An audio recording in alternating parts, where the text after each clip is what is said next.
Assalamu alaikum, урматтуу көрөрман. Биз эмесе сиздер менен жаңы сабагыбызга киришебиз.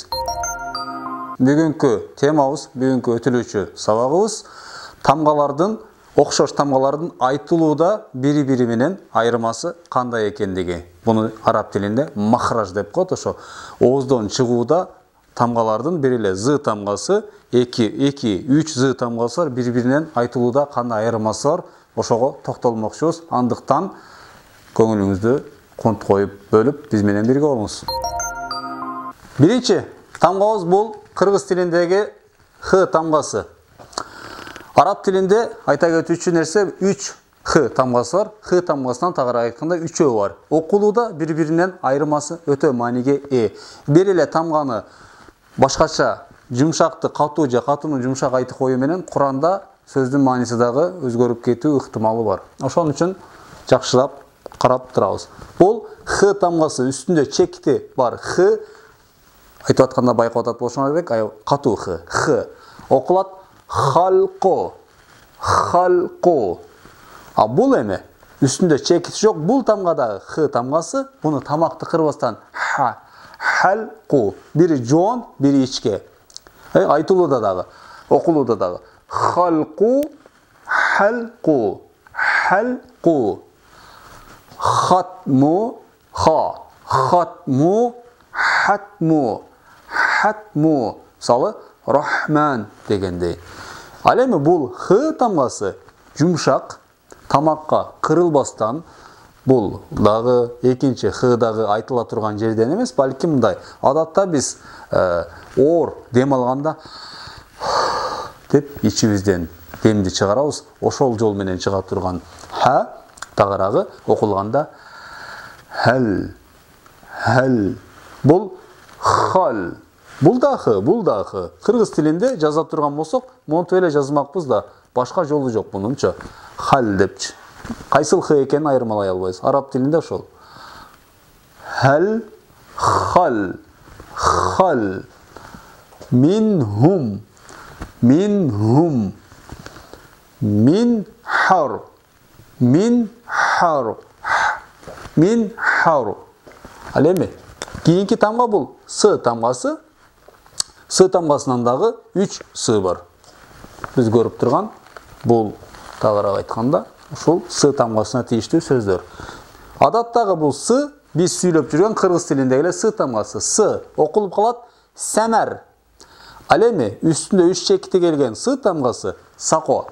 Тилдин учу эки тиштин ортосуна коюлуп туруп фә, фәмәр, фәмәр, сәмәр, фәмәр, сәбту, фәбту, фәбту. Кыргыздар муну саколуп сүйлөдү дейт. Ошо саколуп сүйлөгөндө мындай эки тиштин ортосуна тилди коюп айтканда фәбту.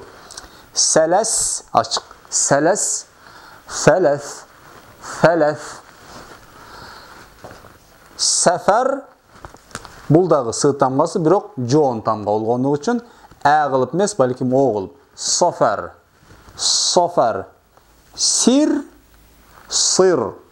Си дегенде с и ичке. Си, ал эми бул жерде болсо сы, сыф, сыф, сыф, сырото деген сөздө колдонгондой. С тамгасынын 3 сынын окулууда айырмасы ушундай. Кийинки тамгасы бул т тамгасы. Т тамгасы. Тадан экөө, бирөө жоон, бирөө ичке, каткалаң жана жумшак. Албетте бул айтууда бир аз кыйынчылыкты жаратпайт, оңой эле тамгалардын катарына кирет. Мисалы, тараф. Тараф бул по, тараф. Тараф, тараф, по, тараф.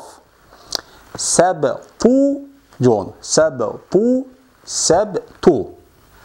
Мустатир, мустатир. Тыр маани бергиле т тамгасы, ичке т тамгасы келген болсо касра менен и тыбышы менен ти деп ичке окуйбуз дагы. Ал эми жоон менен т менен келгенде ты. Мустатир, ты, мустатир. Фатха менен келсе т. Бул жоон т тамгасы фатхалуу болуп келген болсо то, то, т, то. Ти, Ты. Айырмасы шунда.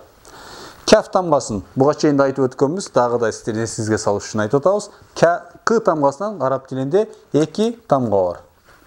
Бұнысы біріншісі кәф, біз жаттап танығандай. Екіншісі қоф. Мысалы, кәдәр, қадар, қадар. Фәләк сүкінді болса. Фәләқ, фәләқ. Фәрку, фәрку. Үй емес, жақынырақ. Фәрку, фәрқу, фәрқу. З тамғасынан 3-ө, 4-ө деп тайсақ жаңылбайыз. Бұл бірінші з тамғасы дәлдің шереге айтылуда 2 тіштің ортосына тілді қойып тұрып, ішке тамғалардың қатарына керет. Зә деп, зә. Мысалы, Құранда көп сөздер келет. Әлләзи, әлләзина дегенде ұшыл зы қолданылады. Зә, зәфәр. Айтыңыз сіздағы. Зәфәр, зәфәр.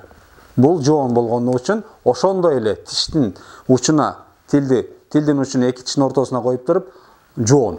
Зо, зофәр, зофәр, зофәр. Зәхәр, зәхәр, зәхәр, зәхәр. Хавар, ва.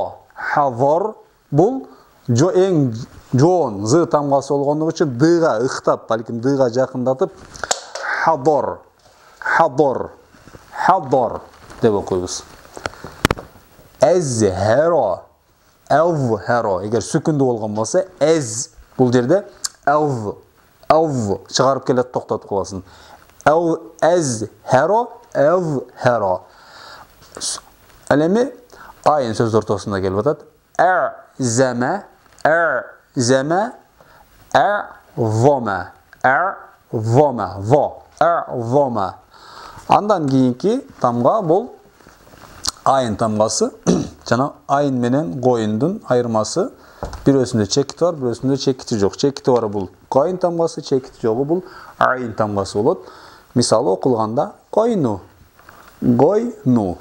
Бұл айну, айну. Айырмалаған несі çekiti ғана.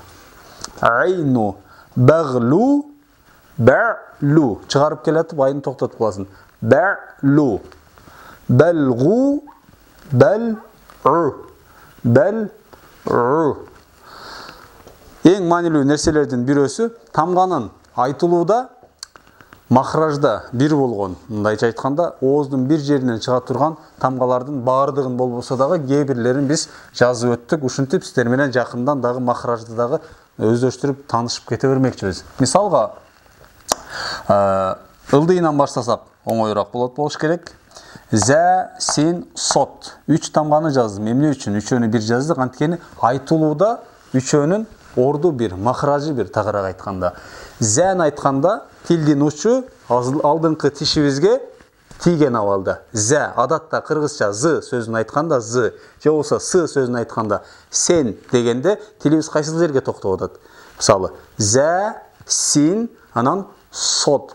Көп бір туғандарымыз сот тамғасын мен қайсыл жерден шығарам деп қиналып атқан болса, зә, син, андан кейін сот айтқан болса, 3-өнің орды бір. Зә, син, сот.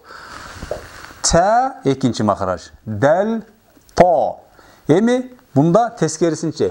Үстіңкі тіштің мүлкіні бүткөн жерге тіл тиет.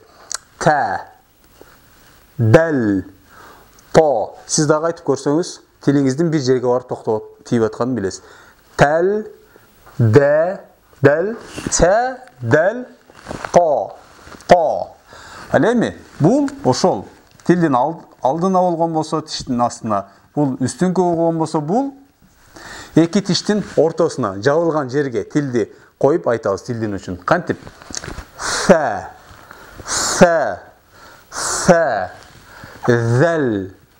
зәл, ва.